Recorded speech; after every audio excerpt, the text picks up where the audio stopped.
Fala galera, Dizascope, Jonatas Leone por aqui para mais um Divinamente Podcast, porque nós queremos aprender a pensar e sentir como Cristo Jesus. E hoje eu tenho uma convidada muito especial, nós vamos falar sobre como a gente pode viver com leveza em um mundo sobrecarregado e caótico. Então fica aí que esse podcast está imperdível.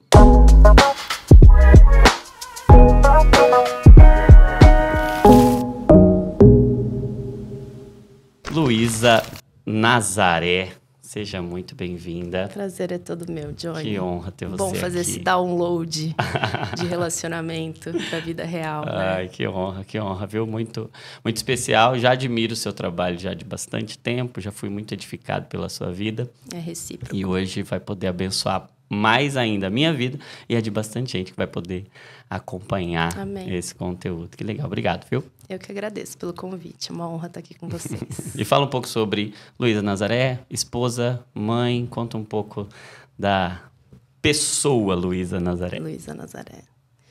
Sou Luísa Agreste Nazaré, meu pai fica me cobrando que eu continue trazendo Agreste. Por sinal, compartilhei com você aqui que eu já fui muito abençoado pelo seu pai, sou muito abençoado. Quando descobri que você era filha dele, falei, tá explicado, muita coisa. Pois é, também sou fã de carteirinha, sou filha do pastor Ricardo Agreste, pastor presbiteriano, com igreja lá em Chácara Campinas, Primavera. Chácara Primavera, exatamente. Legal. E eu sou Luísa, sou teóloga, sou mentora de vida espiritual para cotidianos caóticos. Eu tento trazer a vida espiritual, as disciplinas para o dia a dia e a beleza do evangelho para o cotidiano. E sou casada com Paulo Nazaré, que é meu músico e compositor preferido. Procurem no Spotify. Paulo Nazaré. Paulo Nazaré. E a gente tem 2 filhinhos, Gabriel, de 8 anos, João, de 6. A gente congrega na comunidade presbiteriana da Vila, em São Paulo, onde o Paulo é pastor auxiliar e eu acompanho a equipe pastoral como conselheira bíblica e discipuladora de mulheres, cuido ali da galera. Que legal. E tem um ministério chamado Fluirá. Que legal. Que a gente equipa mulheres cristãs a se tornarem discípulas calmas e confiantes no Pai em meio ao caos da vida. Que necessário, hein? Que necessário. Meu Deus, meu Deus. Eu estava acompanhando alguns conteúdos do Ministério Fluirá, tem um canal no YouTube. Sim. E é também uma comunidade, é uma plataforma de apoio. Exatamente. Muito legal, muito legal. A gente serve com conteúdo gratuito no YouTube, no Instagram. Mas a gente tem um programa completo de formação espiritual, de crescimento espiritual e emocional que a gente conduz. Um grupo de mulheres em 12 meses de uma jornada ali. Que legal, que legal. Muito legal, vale muito a pena você conhecer. Conheço. E você escreveu o livro Livre, Leve e Forte. Exatamente. Pela Thomas Nelson. Que legal. Que livro incrível. Lancei em 2021 e esse livro foi fruto de uma das piores crises emocionais e espirituais que eu já vivi. 3 anos de noite escura da alma, assim. Logo depois que eu virei mãe do meu primeiro filho, eu sempre fui muito perfeccionista, sempre fui muito controladora. Sou primeira filha de pastor presbiteriano, né? Então, sou uma perfeccionista. Por natureza, por nascença, nasci perfeccionista. E eu sempre, durante toda a minha vida, eu tentei muito ser a boa menina em tudo que eu fizesse. E quando meu filho nasceu, ele quebrou minhas pernas. Não deu para ser perfeita. Não deu para ser a mãe perfeita. E especialmente meu primeiro filho, ele tinha uma alergia alimentar muito grave. Então, a gente demorou para descobrir. E ele tinha refluxo, não dormia, tinha dermatite atópica. Nossa, e assim, hoje a gente já está também investigando outras questões que a gente está percebendo, né, até mesmo de autismo. Então, hoje, olhando para trás, a gente percebe, nossa, era um bebê muito sensível, né? E isso levou a gente a um extremo de cansaço físico e emocional. Sim. Eu acho que, para além da experiência natural de um primeiro filho, tiveram todas essas outras camadas. E eu vinha muito desse paradigma de... Se eu fizer tudo certo, Deus vai me abençoar. né? Se eu for uma boa menina, Deus vai me abençoar. Sim. E até ali tinha que tava funcionando, sabe? Assim. E aí, aquilo me quebrou as pernas. Falei assim, Senhor, o que está acontecendo? Tem alguma coisa errada? O que eu fiz de errado? Onde o Senhor está? Quem o Senhor é? Por que o Senhor está permitindo que isso aconteça comigo? Né? E foi quando as crises de ansiedade vieram à tona que me levaram a um estado depressivo. Pela segunda vez na minha vida, na verdade. Hoje, olhando para trás, depois de muita terapia, consigo nomear diferente, né? E eu percebo que eu já tinha tido um episódio depressivo com 16 anos. E tive esse segundo episódio com 25. E foi bem fundo, assim.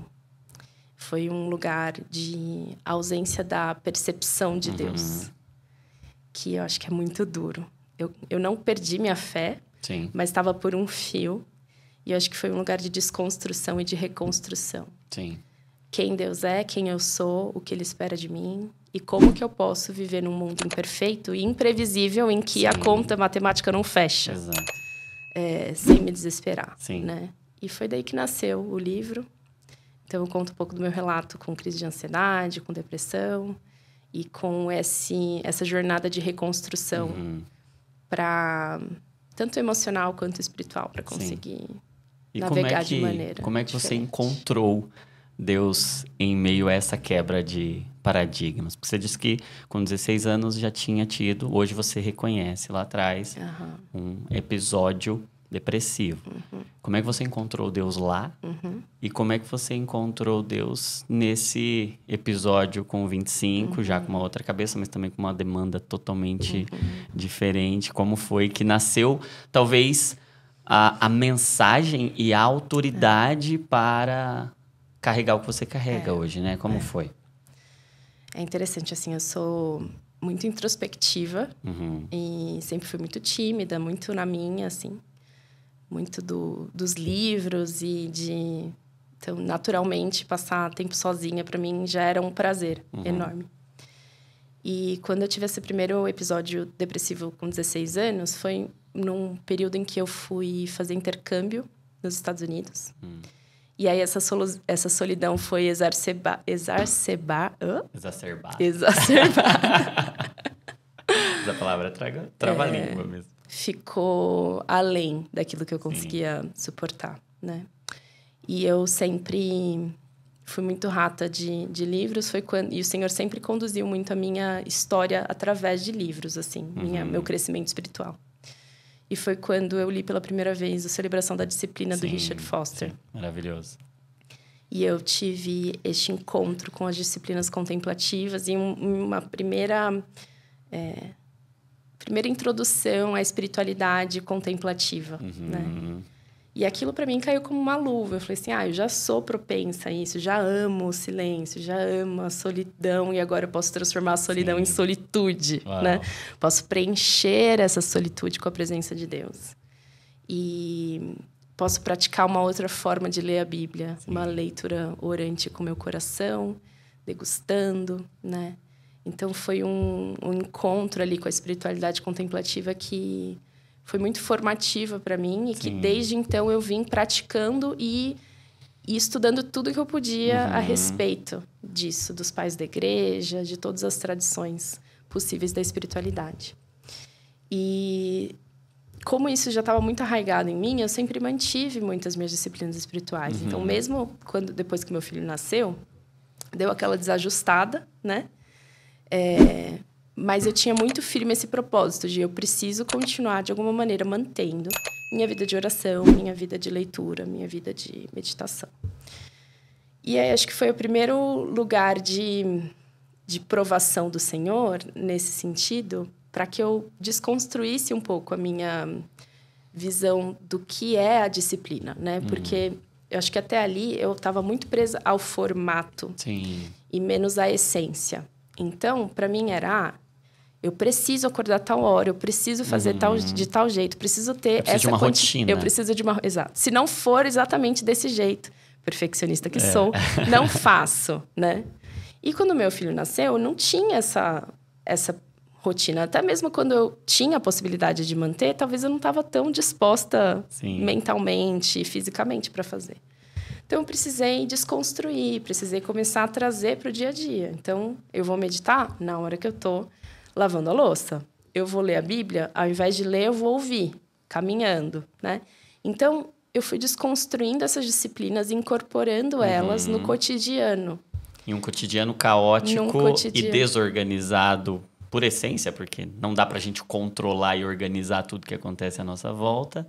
Você desenvolveu uma forma de encontrar essa contemplação. Exatamente. Uma contemplação que se dá no chão da realidade, não no mosteiro, né? Porque não vivemos em mosteiros, vivemos no meio da bagunça das panelas, das fraldas de bebê, né? Então, acho que isso foi um processo interessante, assim, casando a Luísa de 16 anos com a Luísa de 25, que trouxe muita transformação. Mas eu acho que, além, aqui com 25 anos, eu acho que um outro elemento que entrou bem forte, assim, para mim, além da espiritualidade, foi a visão de reino expandida, assim. Eu acho que tem um livro que me marcou muito neste momento, que foi O Drama das Escrituras, do Michael Gorin, em que ele fala sobre a grande narrativa bíblica e do retorno do reino final, né? E eu acho que eu tinha uma perspectiva de evangelho, por mais que eu tivesse crescido na igreja, eu tinha uma perspectiva muito restrita à minha salvação pessoal e à minha ida ao céu depois que eu morresse. E esse céu nas nuvens, tocando harpas de togas brancas, né? E foi com 25 anos que eu tive essa revelação mesmo, assim, esse abrir dos olhos para a realidade do reino de Deus, como ele é muito maior do que essa narrativa, né? Como Jesus não vai nos levar para um lugar, mas ele vai vir, ele vai reinar com a gente. E o quanto isso fez toda a diferença pro propósito daquele caos ali, sabe? Então, eu falei assim, nossa, então se é aqui, sabe? Se o Senhor está redimindo todas as coisas e não só me tirando de um lugar... Não é escape. Não é um escape. Então, o aqui faz sentido, né? E esse limpar de bumbum de bebê faz sentido aqui agora, sabe? Assim, faz parte da missão, né? Então, acho que esse foi um outro elemento ali com 25 anos que mudou tudo. Assim, você viu uma conexão até lá com o princípio, que é Deus colocando ordem no caos. E hoje o mundo caótico tem um propósito. É nos trazer de volta para esse lugar de criação e de redenção de um ambiente divino, de um jardim em meio a um ambiente caótico, né? E de sinalização dessa redenção final, né? Então, o caos vai ter fim. E aí, eu passei a desejar muito mais a vinda do reino. Porque trouxe novas nuances de redenção, né? Para o dia a dia. E um outro... Bom, a gente vai falando... Um outro pilar aqui, um outro elemento que eu acho que fez toda a diferença neste processo foi o livro Espiritualidade Emocionalmente Saudável. Sim, Descarezo, maravilhoso. Quando eu li aquilo, para mim, foi um divisor de águas mesmo, assim. Porque eu sempre fui uma pessoa muito emotiva. E eu via como algo negativo, né? Eu brinco que, assim... Minha mãe brinca isso comigo. Ela fala assim, Luísa, seu primeiro boletim veio tudo ótimo. Estabilidade emocional veio a desejar. Aí eu brinco assim, para início de conversa. Quem é que avalia estabilidade emocional em uma criança de 3 anos? Não dá para você avaliar, né? Mas, de fato, eu era uma pessoa... Ainda sou, né? Assim, muito emotiva, muito sensível emocionalmente. Tudo me emociona muito.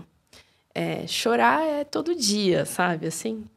E eu via isso como uma coisa negativa até aquele lugar. E depois eu comecei a adotar como dom.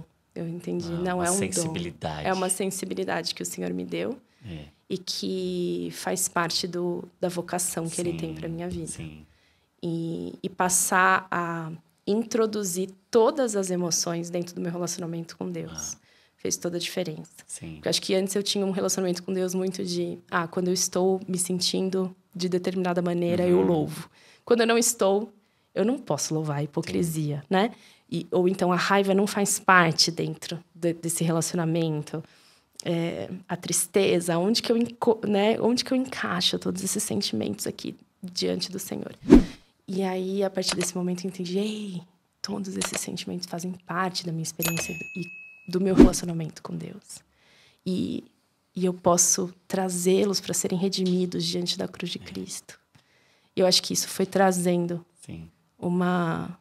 Foi como se eu estivesse desaguando um monte de coisa que estava acumulado, sabe? Sim.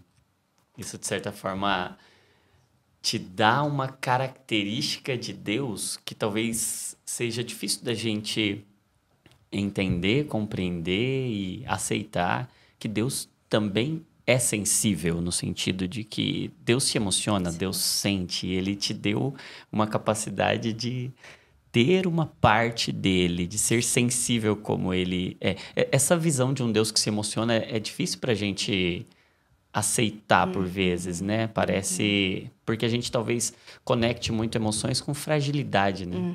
Então, talvez a pessoa forte seja aquela que se emociona muito pouco. Que tá sempre estável, né? Sempre estável, sempre no mesmo... né? Que teria 10 lá no boletim. Teria 10 no boletim da estabilidade emocional. E eu acho interessante a gente olhar para Jesus. E perceber Deus feito homem como alguém que não ficou andando sobre as nuvens o tempo todo.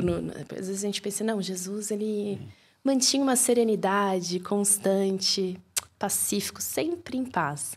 E aí, quando a gente lê os evangelhos, a gente fala assim, eita, não, peraí.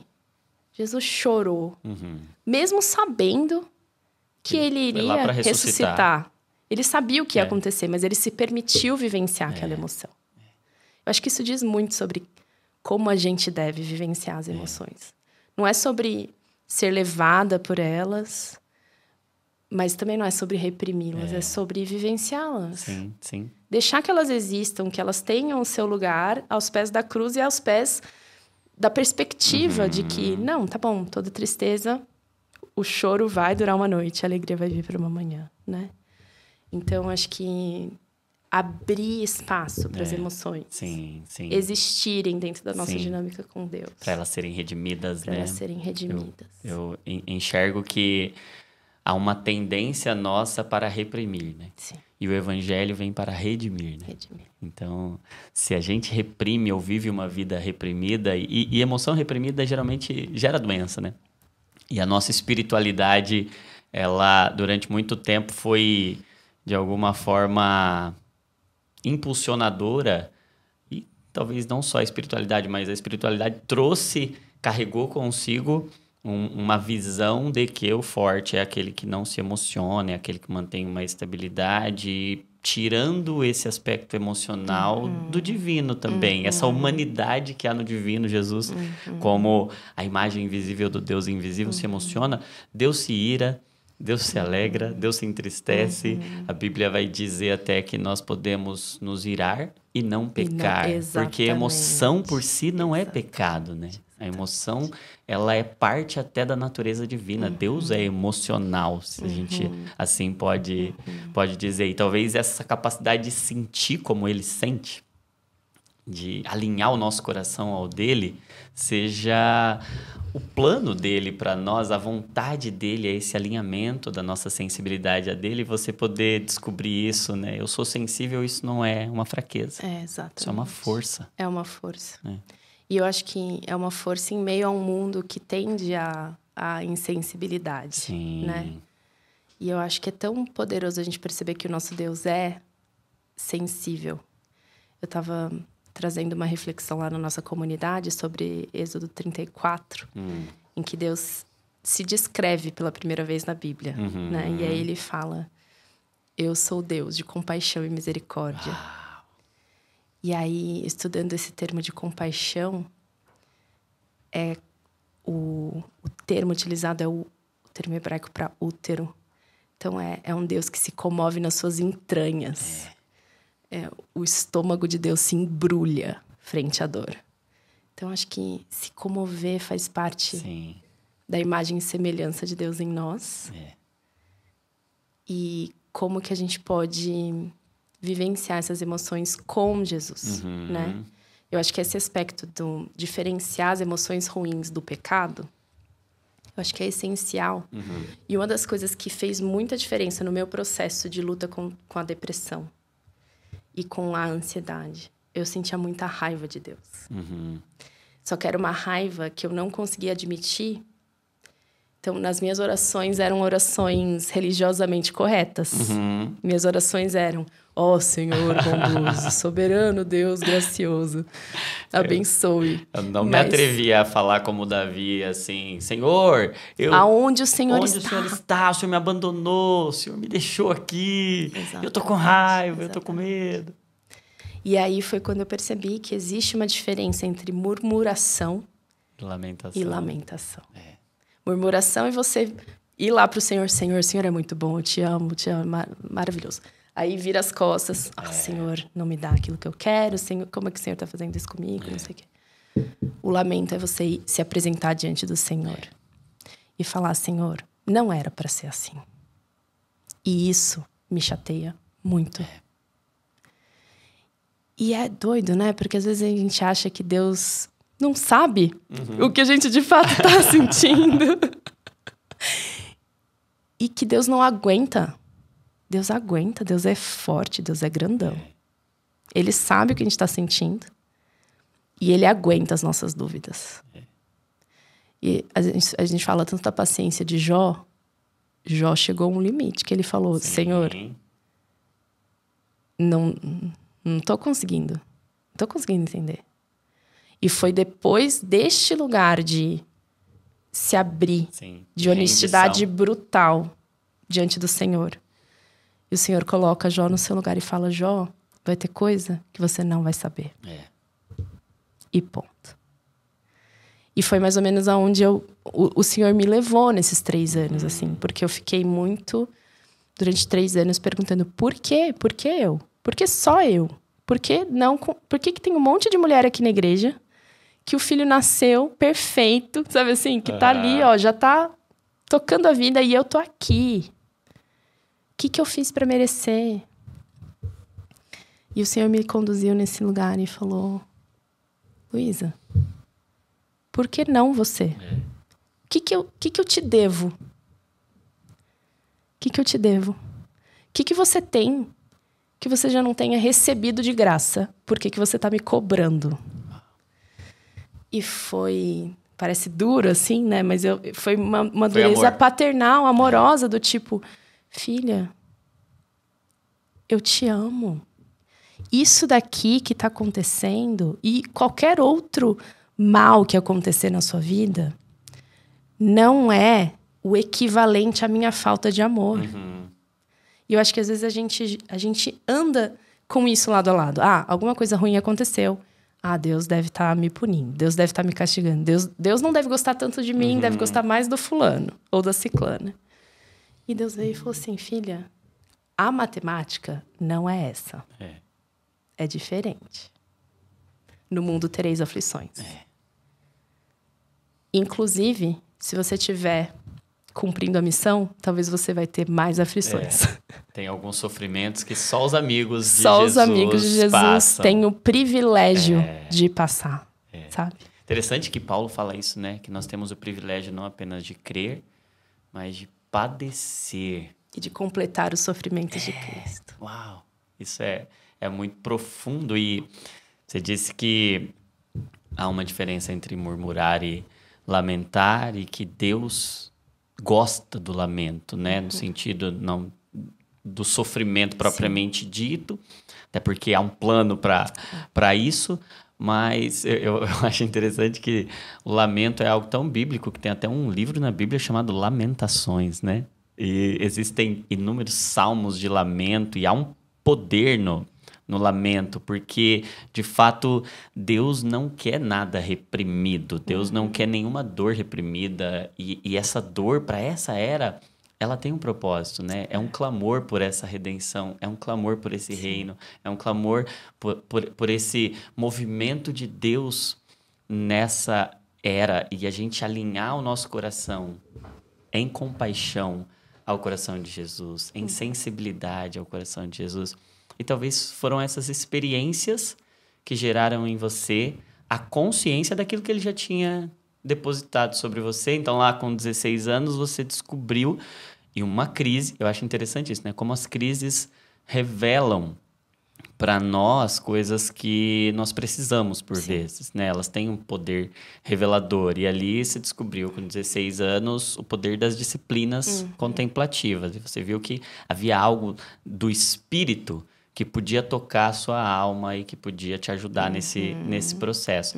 Mas com 25, já com outra maturidade e com um contexto muito mais exigente, sobrecarregado, pressionado, você descobriu como essas disciplinas podem sair do campo da espiritualidade apenas e tocar o chão da realidade.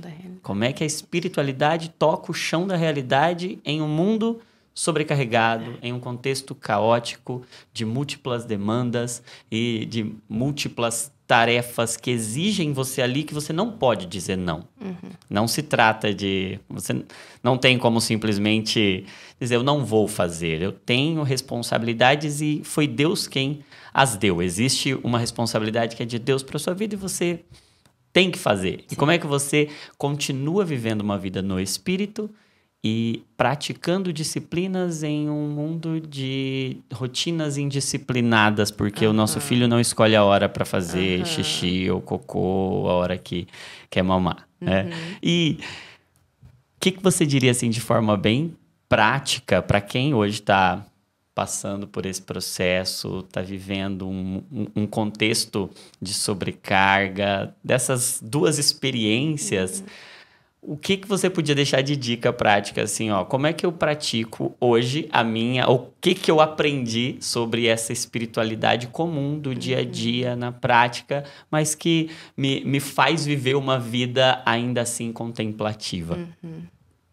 Eu acho que o primeiro e essencial, e pode parecer simples, mas o simples inclui o mais profundo, é respirar. E eu acho muito lindo como a ciência complementa, eu acho. Complementa, não dá nome àquilo que a Bíblia já sinalizava, né? E para mim fez toda a diferença respirar de maneira consciente da presença de Deus. Uau.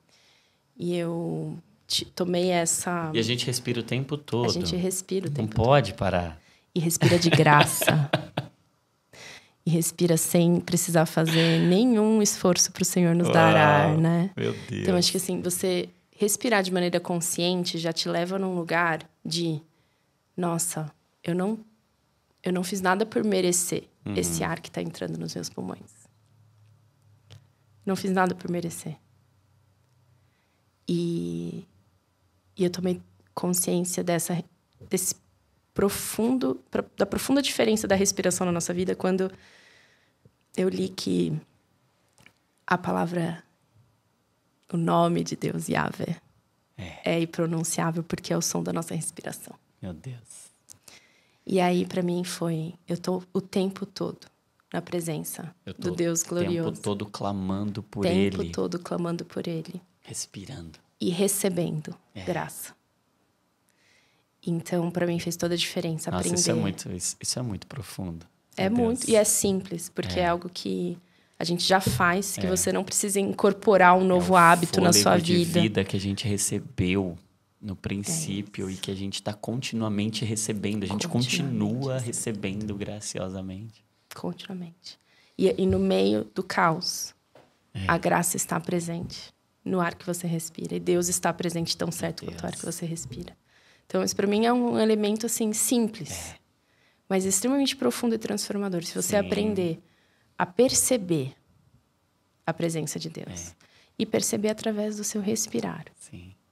E a Bíblia sinaliza tanto para isso, chamando até o Espírito Santo, né? Da pneuma.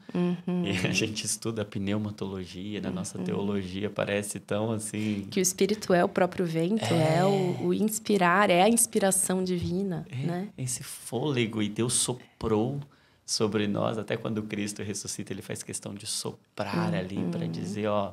Vocês estão agora, todo o ambiente que vocês estiverem está carregado de mim, do meu espírito. E é de graça o tempo todo, está disponível, a gente pode fazer E aí a ciência hoje vai dizer que é a técnica mais eficaz para reduzir a ansiedade no momento É o que você, Johnny, prescreve lá, né, Johnny? Para os seus pacientes. Mindfulness. E assim, é isso. Essa consciência, consciência de Deus com você. Na respiração. No fôlego de vida. Exatamente. Meu Deus. Então, acho que esse é um dos elementos. E você faz isso com alguma técnica para quem está assistindo aí? Falar, como é que eu presto atenção? Como é que eu percebo? Como é que eu uso da melhor forma? Como que você costuma fazer? Eu acho que incorporar as técnicas do mindfulness, que são técnicas práticas, ajudam muito, né? Então, a respiração que se chama respiração diafragmática, de você inspirar enchendo a sua barriga, segurando por um tempo e expirando aliviada pela boca, né? E incorporando outras técnicas de mindfulness, de percepção do seu corpo, do seu ambiente, né? Só que trazendo isso para um nível espiritual, entendendo que eu não estou só percebendo coisas. Não estou percebendo o meu corpo, eu estou percebendo o templo do Espírito Santo, sabe?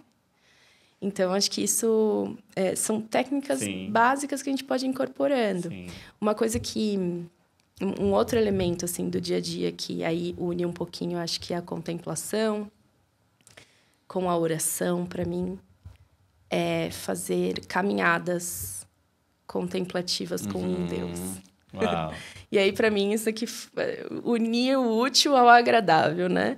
Preciso me movimentar, eu preciso conversar com Jesus e eu preciso contemplar. Então, sair para caminhar ao ar livre, você já une. Pega lá o seu sol, pega o seu ar livre, movimenta o seu corpo e conversa com Deus. E eu tenho experimentado nesses últimos anos e desde dessa crise o poder do conversar em voz alta.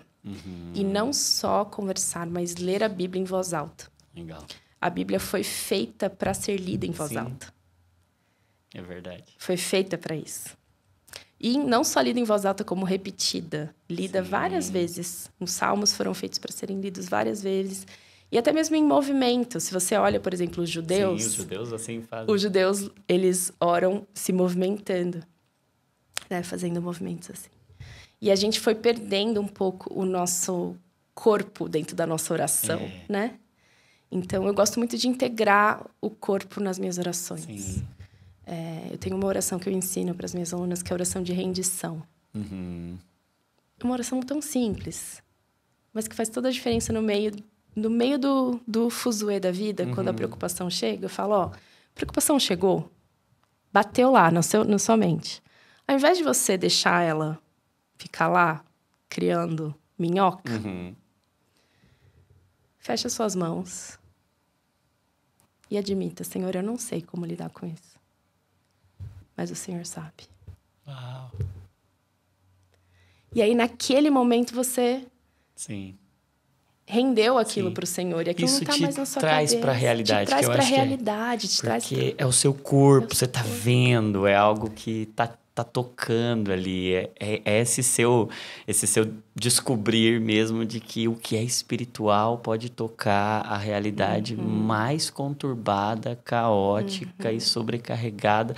E eu posso sinalizar isso, trazendo para a realidade. Acho que é o que essas técnicas de meditação, de mindfulness, nos trazem esse viver o aqui, o agora, o presente. Eu posso viver o presente, estar presente no presente, e a gente parece que perdeu essa capacidade, né? Total. Uma outra coisa legal, e aí trazendo, por exemplo, do livro da Tish Warren, Liturgia do Ordinário, que também me impactou muito, que é você trazer novos significados para pequenos momentos do seu dia. Então, tem uma sugestão que ela dá lá, que é toda vez que você, de manhã, lavar seu rosto, você lembrar que você é nova criatura, lembrar do seu batismo. Eu gosto de fazer isso no meu banho. Por mais que seja presbiteriana e não tenha sido batizada por imersão. Mas você, naquele momento, se permite emergir. E não é como se eu estivesse sendo batizada de novo, mas eu tô relembrando aquilo. E eu tô trazendo sentido e trazendo no ordinário essa realidade, né? E uma outra coisa que para mim fez toda a diferença, e eu já mantinha esse hábito antes, mas a partir dos 25 e com essa consciência do quanto eu preciso, de maneira intencional, conduzir as minhas emoções para um lugar de adoração, eu passei a usar esse recurso de uma maneira diferente, que é o diário. Uhum. Então, acho que manter um diário em que você se percebe, que você escreve o que você está sentindo ali, faz toda a diferença. Sim. E aí, o elemento que eu fui acrescentando nesses últimos anos é não só me perceber, mas assim como os salmistas fazem. Ele começa lá, porque tá abatida a minha alma. Espera em Deus, por exemplo. Ou então, Salmo 4, que ele fala, tô irado, tô querendo matar todo mundo. E aí ele termina com, em paz me deito, e logo pego no sono. Porque o Senhor me faz repousar em segurança. Então, conduzir todas essas emoções para adoração. E uma adoração, por vezes, forçada. Uhum. Por quê? Se as nossas emoções estão corrompidas pelo pecado, se o nosso intelecto está corrompido pelo pecado, nossa vontade está corrompida pelo pecado, eu não vou sentir vontade. Não vou estar me sentindo disposto a adorar, mas nem por isso eu não vou adorar, porque é a adoração que vai me restaurar. Sim. Então, eu me conduzo de maneira forçada e falo, agora, alma, eu vou te levar aqui para o trono. E você vai começar a orar. Você vai começar a adorar, mesmo sem vontade. Sim. E no final você acaba encontrando esse lugar de descanso. Conduzir o seu coração ao coração de Deus, né? Porque eu não posso confiar nele, mas eu preciso confiá-lo a Deus. Eu não posso confiar nele para o querer, eu não posso confiar nele para o desejar, eu não posso confiar nele para o pensar, o meu intelecto, as minhas emoções, mas elas precisam ser rendidas. Elas não podem ser deixadas debaixo do tapete, né? Elas precisam ser... Você precisa vir com essa bagagem elas para o Senhor. Precisam ser apresentadas ao Senhor. Exato. A vontade dele é boa, perfeita e agradável, para que agora eu, levando a minha vontade a ele, a minha possa ser redimida, né? Eu até digo aqui, né? Virou um jargão meu, que toda emoção é um convite para oração. Né? Toda emoção pode nos levar a esse lugar de conhecimento do nosso coração para nos levar ao coração de Deus, a fazer esse encontro de corações. Sim. Eu acho que as emoções são conectores, né? Total. Eu entendo que as emoções, elas têm a gente pode apresentar 3 finalidades ali para elas. Elas são comunicados, elas comunicam valores pra gente, né? Elas mostram o que a gente ama, com o que a gente se importa. Então, elas comunicam, mas elas também conectam. Elas nos conectam, por exemplo, quando tem emoção em um relacionamento, essa emoção conecta, ela cria um vínculo, ela cria... E as emoções nos conectam a Deus também. Então, elas nos comunicam o nosso coração, os nossos amores e valores, elas nos conectam a Deus e elas são um convite. Elas são um chamado, elas são... Quando eu estou com saudade, por exemplo, quando eu amo, quando eu estou triste, de alguma forma, essa emoção está me convidando para algo. Emoção, a palavra até latina... O que essa emoção está querendo dizer, exatamente. Né, pra você. Ela me chama para um movimento, porque a própria palavra latina para emoção é mover e é movimento. Ela quer gerar, ela quer me convidar para algo, né? E como é precioso, né, a gente ter essa percepção, por exemplo... No momento da inveja, ao invés de você já ir para um lugar de culpa, de vergonha, você entender, inveja, o que você está querendo me dizer? O que essa pessoa tem que eu não tenho, que eu desejo? E como que eu posso lidar com esse desejo diante do Senhor? Exato. Como que eu posso apresentar? Senhor, olha só, estou sentindo inveja do fulano, ou do ciclano, ou da beltrana. Porque...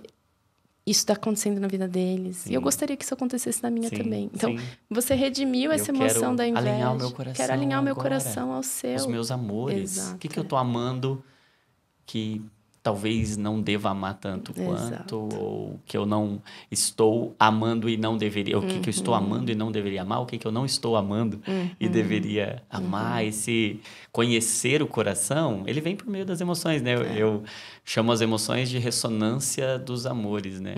A gente pode conhecer e a gente despreza, é como uma semente que a gente tem tão preciosa que, bem semeada, bem cultivada, vai produzir muito fruto.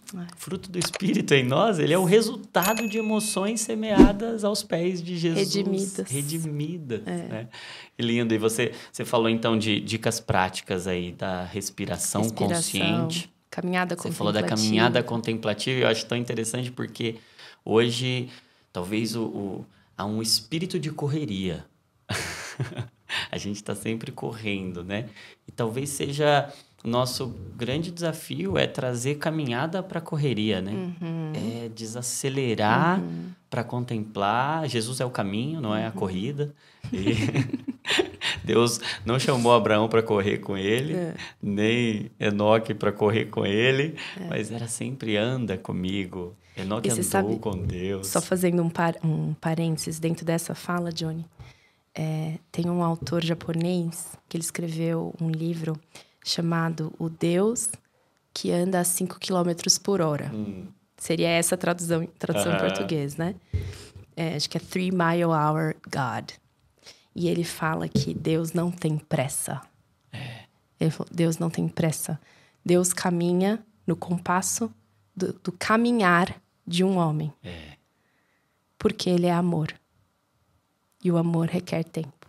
O amor é paciente. O amor é paciente. É impossível amar com pressa. O amor tudo suporta. E aí a gente tá aqui com pressa. Não, Senhor, só tira isso logo de mim. E o Senhor tá, mas eu tô tirando. Só que a gente tá caminhando devagar, né? Mas voltando, a caminhada contemplativa. Deus é eterno e o eterno não precisa de pressa, né? E ele tá nos chamando para essa eternidade do conhecê-lo. Exato. Porque a eternidade é isso. É isso. É conhecê-lo para sempre. E ele não tem pressa. A pressa é talvez um clamor da nossa alma pelo eterno, né? Toda vez que a gente vê pressa, pressa, pressa, correria, talvez seja a nossa alma gritando, eu preciso de algo eterno agora. Eu preciso do eterno nesse chão da realidade, né? E a caminhada traz isso pra gente, né? Essa consciência. Então, você falou de respiração, você falou de caminhada. Você falou de pequenos gestos cheios de significado que trazem sentido, trazem propósito para o nosso coração naquele momento. E você falou de um diário. De um diário. Também, onde você pode conhecer suas emoções e conduzir suas emoções a esse lugar de rendição. E tem um último elemento que eu acho que é fundamental. Amizades espirituais. Legal. Neste momento, nesse lugar de escuridão, às vezes eu não estava conseguindo lidar com essas emoções sozinha. Porque nossa mente fica muito nebulosa. Sim. E as nossas conclusões, por vezes, não são muito confiáveis. Então, nesse momento, ter alguém com quem contar. E fazer um acordo, sabe? De confidencialidade, de vulnerabilidade, de falar, amigo, amiga, eu vou mandar um áudio para você. Nem preciso de resposta, não preciso que você me fale nada, só quero ter um lugar para tirar isso da minha cabeça e deixar. E às vezes pedir para esses amigos, amigo, me lembra quem Deus é, porque eu não estou conseguindo agora. Me lembra quem eu sou, porque eu não estou conseguindo agora.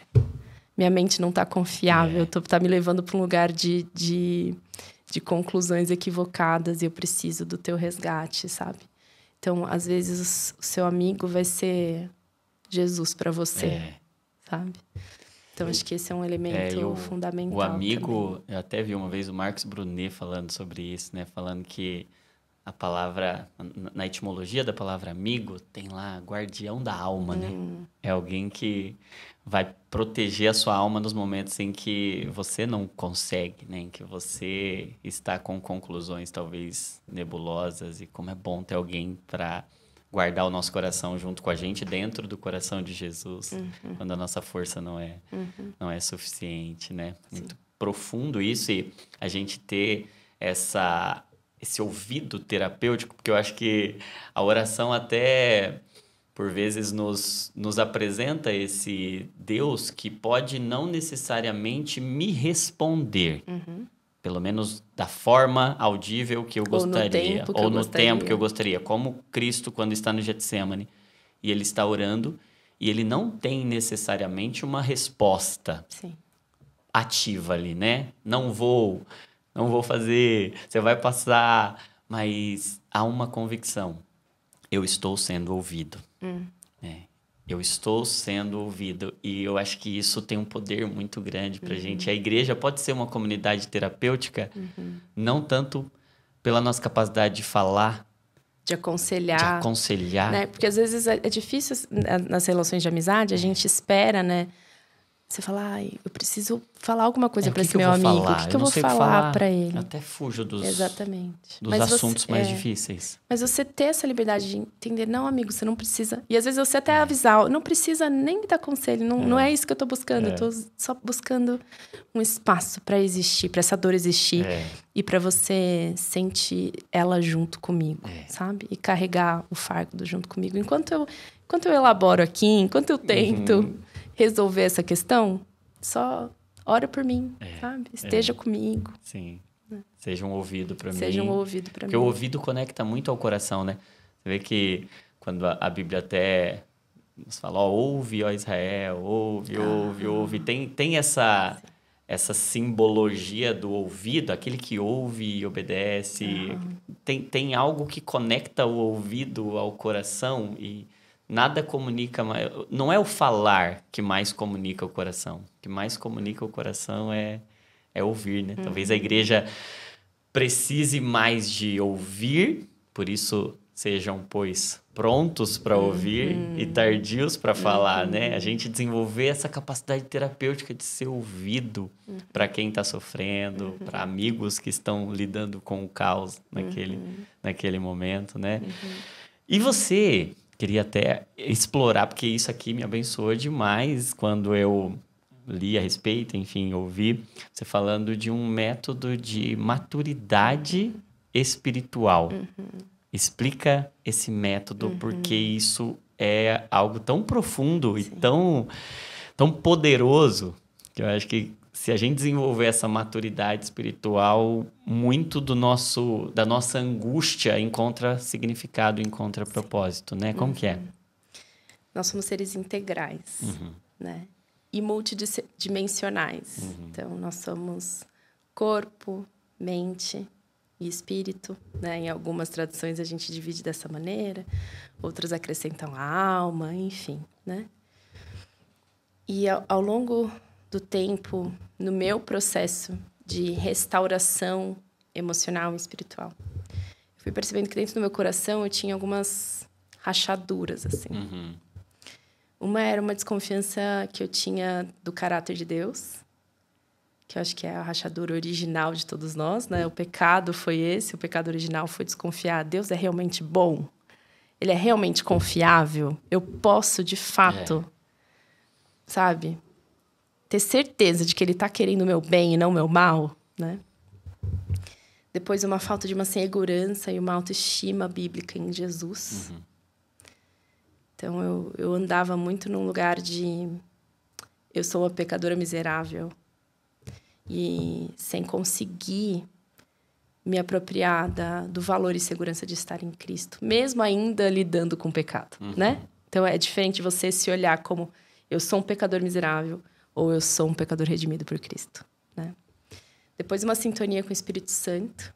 Como trazer o Espírito Santo para o dia a dia, no chão da realidade. Você entender que a vida vai ser sobrenatural dentro do natural. Às vezes a gente fica muito esperando momentos sobrenaturais e o Espírito Santo está ali no meio do dia a dia. Por vezes de maneira inaudível, mas te conduzindo, né? E como manter esse relacionamento. O sobrenatural não é antinatural, né? Imerso no natural. É o que vai além do natural. Exatamente. Romper as barreiras do sagrado e do secular, do cotidiano e do espiritual. Entender que tudo é vivido diante da presença de Deus. E tudo é movido pelo Espírito Santo de Deus, né?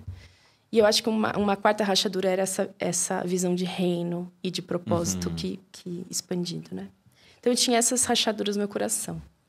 E o que eu fui percebendo foi... Nasci, cresci, nunca me desviei da igreja. PhD em escola bíblica dominical, sabe? Eu sei todas as doutrinas, eu sei que Deus é bom. Por que que eu não sinto? Por que que eu não experimento Deus como bom no meu coração? O que precisa acontecer para sair daqui e vir para cá, sabe? E foi isso que o Senhor me presenteou nesse tempo de 3 anos. Que essas peças foram se encaixando. Que Ele foi mostrando, filha, você não é um cérebro racional no palito, como os caseiros falam. Não é um cérebro racional no palito. Não adianta você saber todo o intelectual da coisa. Não adianta só a cognição. Tem uma biologia toda ali. Falou, se você não conseguir fazer um download disso daqui para cá, integrando as suas emoções. Então, não basta você saber que Deus é bom. Você precisa sentir Deus como bom. Você precisa provar e experimentar Deus como bom. Provar e ver que Deus é bom. Então, o primeiro elemento, as emoções precisam estar incorporadas. Não é só o intelectual que precisa estar certo. As emoções precisam estar incorporadas. Mas até aí, tudo bem, no cultão, a gente tem um culto maravilhoso, emoções, boa palavra. Ainda assim, às vezes não desce para o coração. E aí que entra o terceiro elemento, terceiro e quarto elemento, que é você ter práticas diárias. Como que eu posso experimentar Deus como bom todo dia? Não só no domingo. Na segunda, até o sábado, no meio da confusão. Quais são práticas diárias que eu posso fazer para recordar essa minha tendência de me esquecer de que Deus é bom, de que eu sou redimida por Cristo, de que eu estou dentro do reino dele, que eu não tenho mais nada a temer. Então, unir as emoções, as práticas diárias com o intelecto alinhado. Convergir tudo isso. Convergir tudo isso e o elemento da amizade, do relacionamento. Fazer tudo isso dentro de relacionamentos seguros e vulneráveis que você tenha liberdade de... Amiga, eu não estou conseguindo. Me ajuda. Então, esses elementos... Opa, desculpa. Esses elementos são os elementos que juntos fazem com que a gente acesse o coração. Às vezes a gente quer acessar o coração só através das emoções. Só através do intelecto. Só através da disciplina espiritual. São portais que precisam que abrem o coração para que aquilo que é no nível cognitivo alcance o mais profundo do meu coração. Exatamente. E o download possa acontecer. Então, tem um elemento emocional nisso. Tem um elemento que é intelectual, que é racional. Eu preciso saber, que o saber correto, ele vai... Quando esse processo acontecer, vai gerar o sabor correto, né? Exatamente. Até as palavras são da mesma origem, né? Saber e sabor, mas... É preciso que esse saber seja conduzido para que ele chegue... Ao saborear, ao experimentar. E ao praticar. E aí eu preciso praticar. Preciso praticar e preciso trocar, eu preciso partilhar. Porque só fazer tudo isso sozinho não chega também. Tem uma porta do coração que só tem do lado de fora. Exatamente. É só alguém entrando lá que... vai poder acessar esse lugar. E você falou algo que... Você falou das disciplinas como uma lembrança daquilo que eu sou. Porque no meio do caos e da correria, eu tendo a esquecer, né? A Bíblia enfatiza muito esse aspecto memorial da fé, né? Lembre-se, façam isso em memória de mim. Tinha umas pedras lá para você lembrar. Então... Talvez as disciplinas sejam mais do que um conjunto de rotinas que eu preciso fazer, senão eu não estou sendo uma boa cristã, um bom cristão. essas disciplinas são um memorial daquilo que Deus me deu para que eu possa trazer o eterno para o agora. Exatamente. Por isso que eu não gosto de ensinar disciplinas por si só. Às vezes as pessoas vêm e perguntam, Lu, me ajuda a incorporar a disciplina da oração. Aí eu falo, mas para quê? Por quê? A oração serve a quê? É isso que eu falo, são hábitos memoriais que vão te inserir de novo na história de Deus. Tem um autor, o James K.A. Smith, que escreveu Você é o que você ama, que ele fala sobre o poder do hábito, espiritual do hábito, e de como a gente vive em narrativas. Nós somos seres narrativos, a gente precisa... E aquilo que a gente precisa se relembrar de qual é a verdadeira narrativa. Então, como que a gente incorpora hábitos na nossa rotina para a gente lembrar quem nós somos, Sim. a quem nós pertencemos, qual é a boa vida, a que destino nós estamos indo. Então, eu vejo muitas disciplinas inseridas dentro dessa narrativa como um todo. Sim. Elas, por si só, vão para o legalismo. Porque se você for pegar todas essas peças aqui do quebra-cabeça, se você isolar só ela, você isola todas o elas... intelectual, vira racionalista. Você isola o emocional, vira emocionalzão lá. Você fica só vivendo de culto em culto, de louvor de louvor, né? Instável, porque as emoções são instáveis. Exatamente. Você vira inconstante. Se você vem só para as disciplinas, vira um legalista, que acha que tem que ser de determinada maneira, se não estiver fazendo tal disciplina, não é... Quando você fala, cara, se for só o relacionamento, vira um clube. Vira um clube. Exatamente. Então, como integrar tudo isso para orquestrar que aquilo ali... Esse download seja feito. E a espiritualidade vire real. Em meio ao caos. Exatamente. E cure cada uma dessas rachaduras, sabe? Da minha desconfiança de Deus. Sim. Da minha visão de mim mesma. Da minha visão da vida. E do futuro. Sim, sim. Da minha esperança. Sim. E nossa, que demais isso. E você fala muito também sobre descanso como uma disciplina terapêutica, espiritual e muito negligenciada, né? O que você aprendeu sobre descanso em meio a essa jornada tão sobrecarregada? Descanso tem que ser disciplina. Precisa ser forçado também, sabe? Então, você precisa fechar para o descanso e entender o que é descanso. Sim. Porque a gente confunde descanso com entretenimento. Sim. Então, a gente acha, vou descansar, vou ligar o Netflix. Vou descansar, vou ficar scrollando aqui o Instagram. Só que isso tudo é consumo de informação, Sim. né? Então, você está sobrecarregando ainda mais o seu cérebro. Você não está descansando. Descanso é aquilo que renova. E, às vezes, a gente vai precisar cansar o nosso corpo para descansar, de verdade. Não vou fazer uma atividade física porque eu tô cansado. Exato. Mas aí, quando você faz, você fala assim, nossa, gente, não é que eu tô revigorado? Tô reanimado, né? Então, o descanso tem a ver com aquilo que revigora o seu espírito. E eu tenho percebido que aquilo que mais revigora o nosso espírito é a adoração. Que vem por meio da contemplação, vem por meio do... E aqui, contemplação, às vezes a gente acha que contemplação é tipo, vou ficar aqui vendo uma natureza linda, sabe? Olhando e tal. Mas contemplação é você perceber tudo aquilo que vem de Deus, que é bom, que é prazeroso. Eu contemplo a beleza de Deus na beleza dos meus filhos. Eu contemplo a bondade de Deus nos pequenos atos de serviço do meu marido, sabe? Então, no dia a dia, você contempla, você reconhece... Nossa, isso é bom. Isso vem de Deus. E a natureza do descanso mesmo que vem de Deus, né? Exato. Essa consciência de que está bom.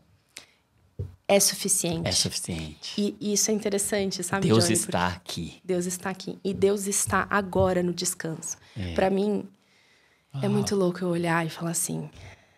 6º dia, 7º dia, Deus entrou no descanso. E não diz quando ele saiu. Não saiu. Ele permanece no descanso. E às vezes a gente olha e fala assim, nossa, gente, Deus está demorando. Ou então, a gente tem uma coisa que você olha e fala assim, nossa, Deus perdeu o controle aqui. Sabe? Deus não está preocupado. Deus não está com pressa. Ele está no descanso. Tudo está consumado. A realidade última, a realidade verdadeira é Jesus Cristo reinando glorioso. Já. O eterno é isso. É isso. E aí, eu acho que é legal a gente pegar coisas da cultura que vão nos ajudar a vislumbrar isso. Tem muitos filmes de multiverso agora, né? E aí eu trago e falo assim, gente, olha só, imagina um multiverso. A gente está vivendo essa realidade aqui, paralela, à realidade verdadeira. A gente está vivendo na Matrix agora. Isso aqui é Matrix, é ilusão. Uau. Entendeu? A realidade verdadeira é Jesus reinando glorioso. Para sempre. E é só questão de tempo para ele abrir os portais para que todo joelho veja a realidade, e vai ser inevitável. Quando ele revelar, todo joelho vai se dobrar.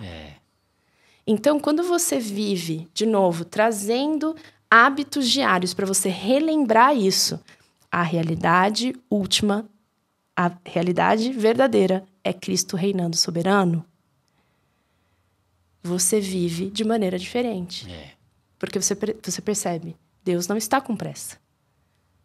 Jesus está demorando 2023 anos. Ele não está com pressa. Ele não está com pressa. Eu estou com pressa.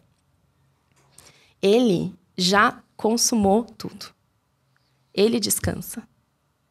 E aí a gente olha para os contempla. A gente olha para os pássaros, a gente olha para as flores. Tem um salmo que fala que os leõezinhos abrem a boca e Deus dá comida. E aí você fala, quem sou eu? Essa preocupação toda que eu estou tendo aqui vai mudar o quê? Se Deus está descansando. Quem sou eu para não descansar? E aí, além, se a gente olha para Jesus, Deus feito homem, dormindo no barco. Em meio à tempestade, reconhecendo que ser humano dorme, sabe? Quem sou eu para não dormir? Quem sou eu? Que Deus dá aos seus amados enquanto dormem. Então, a disciplina mais subversiva e fundamental, quando alguém vem e fala assim, Luísa, eu quero começar nesse mundo das disciplinas espirituais, qual que eu começo? Dorme, meu filho. Primeira coisa que você vai fazer é desligar seu celular uma hora antes da hora de você dormir. E dorme. E não só dorme. Tem um livro interessante que fala sobre disciplinas espirituais e tudo mais, se chama Maravilhoso e Bom Deus. Que ele justamente traz isso. Ele fala assim, a primeira disciplina é dormir. E aí ele fala assim, um dia por semana, é que esse é inviável para pais de crianças pequenas. Mas ele fala, um dia por semana você vai dormir, mas vai dormir assim, até não querer mais ficar na cama. E você vai se permitir dormir como adoração, como eu estou glorificando a Deus aqui dormindo. Então, adolescentes, jovens, durmam até não poder mais, para a glória de Deus. Sim. Porque depois a gente vira pai e mãe, a gente não consegue mais exercitar essa disciplina. Como é poderoso, e eu acho que é uma disciplina muito necessária mesmo para esse tempo, para esse momento da história, nós sermos relembrados do poder espiritual do descanso, de como isso é uma disciplina, de como isso é um mandamento do Senhor. E interessante que Deus descansou. E Deus não descansou porque estava cansado, até porque Deus não se cansa nem se fatiga. Então, na nossa cabeça, talvez tenha até um conceito de que o descanso é um remédio amargo que eu tomo quando eu estou cansado. Mas Deus não descansou porque estava cansado.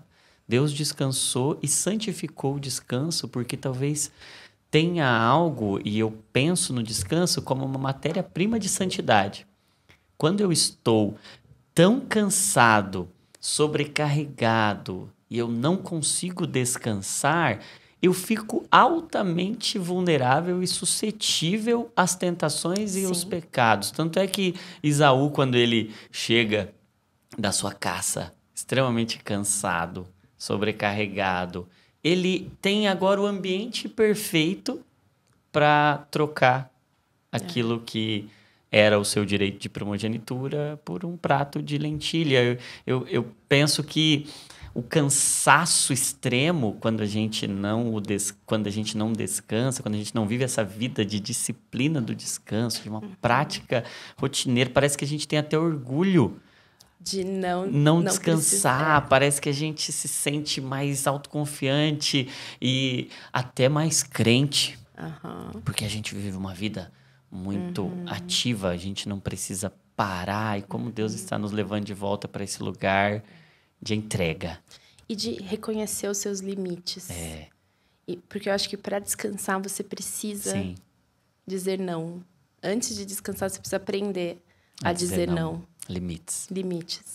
Para você proteger o seu descanso.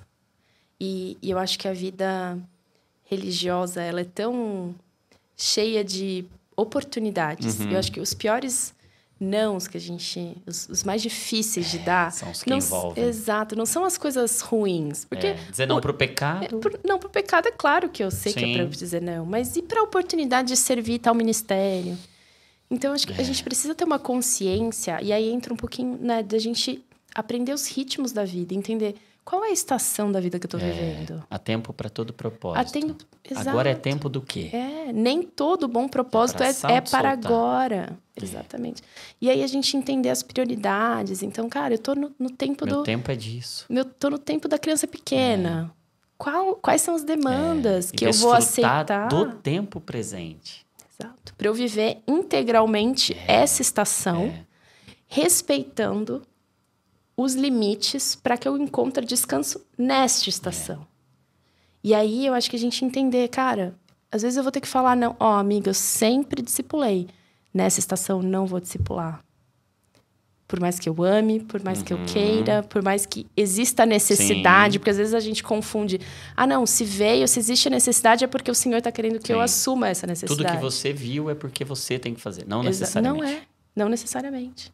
E muitas vezes a gente que é mais rato de igreja, a gente sabe que geralmente aqueles que fazem são aqueles que vão pegando as outras coisas para fazer, porque são proativos. Quem resolve. Só que aí, às vezes, cara, o fato de você estar pegando e resolvendo, você está tirando a oportunidade de alguém notar que aquilo precisa ser resolvido. Então, lá na igreja a gente tem um mote que é muito interessante, assim, vira e mexe, alguém vem e reclama de alguma coisa. Poxa, não tem ninguém para cuidar dos adolescentes, né? Tal dia. Aí a gente joga de volta. Pois é. E aí? O que você vai fazer a respeito disso? Você notou essa necessidade, o Senhor te incomodou. Que tal você se levantar? Então, assim, você perceber que, às vezes, a bola ali, caída, vai ser a oportunidade de alguém que está na estação de pegar aquela bola, pegar. Sim, exatamente. Minha amiga, que precioso. Eu ficaria aqui. A gente pode fazer o round 2. Vamos fazer? A gente tem que fazer para eu te ouvir mais. Eu te pergunto. Não, a gente faz um eu não vou deixar isso. Mas obrigado, viu? Obrigado. Eu queria agradecer muito. Fui muito, muito abençoado. De verdade. O Senhor conhece meu coração tá queimando aqui.